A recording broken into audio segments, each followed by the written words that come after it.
So I know that the last devotional I did was about the Magi and about Epiphany. And I know that last Sunday at church, I actually preached on that story from Matthew chapter 2, where we see the visit of the Magi.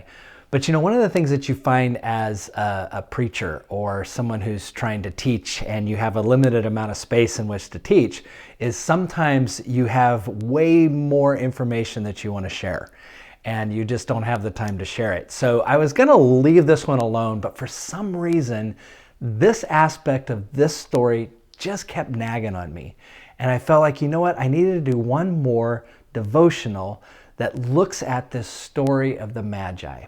And so just as a quick review, just so we remember the story, the Magi were these wise men or these stargazers from the east, and they noticed the star, and so they follow the star, and it leads them to Jerusalem, and they go into Jerusalem, and they ask, where is the one who's been born King of the Jews? They're looking for this new baby king, and they're eventually told that they're to go to Bethlehem, because that's what the prophet said, where the Messiah would be born. And so they do that. They go to Bethlehem. The star stops right above the place where Jesus and his mother are. And so they go in and they worship Jesus and they bring him presents. And then we're told that they go home a different way rather than returning to Herod, because Herod wanted them to come back and show him so he could worship Jesus as well, when in reality, Herod wanted to kill Jesus. He wanted to kill the baby. So it's Herod that is the part of the story that keeps nagging at me. This response of Herod is really been one of those things that I just feel like I want us to understand more. So Herod, for those of you that don't know, he was actually Jewish. Herod was Jewish, and he was placed as king or ruler of that region by Rome so that he would in fact keep order and keep the peace in that area, keep those of his own people under control, so to speak. And so Herod did that, but he did it as a tyrant. I mean, as many kings were during that time, he was simply a tyrant. And so here's the thing that I kept reading as I was reading about this story is when these Magi travel all the way and they come in Jerusalem and they go to Herod and they say to him, so where's the new baby king who's been born to take your place? That was either extremely ignorant or it was extremely naive. I mean, either they did not understand anything about Herod or they were being extremely naive. Who would go in to a place where the current king is and said, so who's going to take, where's the guy that's going to take over for you? I mean, Herod's response is pretty understandable in some ways, especially if you're a tyrannical king. The scripture tells us in Matthew chapter 2, verse 3, that when Herod heard this news, when Herod heard this from the Magi, he was disturbed and all of Jerusalem with him. That's what the New International Version says. Now, the New Revised Standard says that when Herod heard this, he was frightened.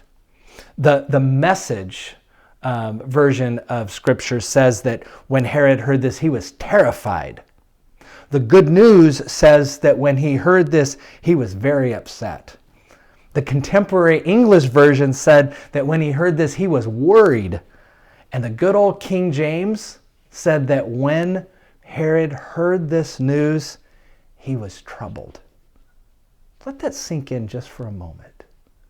When Herod heard the Messiah was born, Herod, a Jewish person, supposedly one who had been waiting for the coming of the Messiah, when Herod heard that Jesus was born, or the Messiah was born, he was disturbed, frightened, terrified, very upset, worried, and troubled by the birth of Jesus. Why? Well, I mean, the obvious answer is he was a rival. He and all Jerusalem, and I think that probably means all of the leaders of Jerusalem, were worried because you know what? A new king means the possibility of a new kind of authority, a new way of doing business, a new way of living. And if you are currently in control, you don't want the new.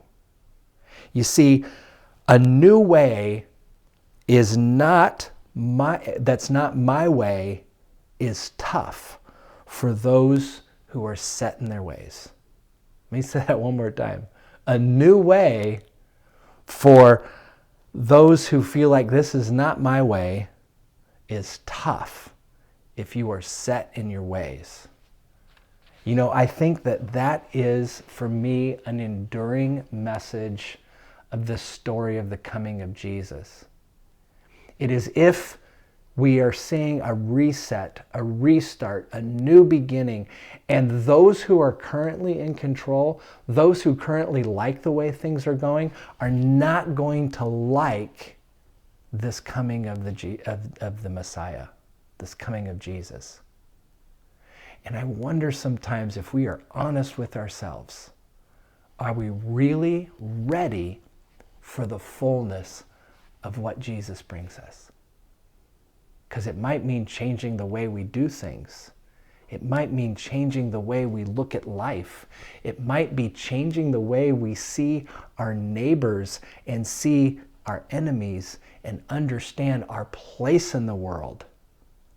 If we like the way things are, the coming of Jesus is going to disrupt the things we like. And that's the way it hit Herod. And he lashed out. He lashed out. And many babies in Bethlehem died because he was so afraid of the change that was to come. We cannot be afraid of what Jesus brings us, even if it means some radical changes and some new ways of doing things. We can't let the coming of Jesus not have its full effect in our lives. Thanks so much.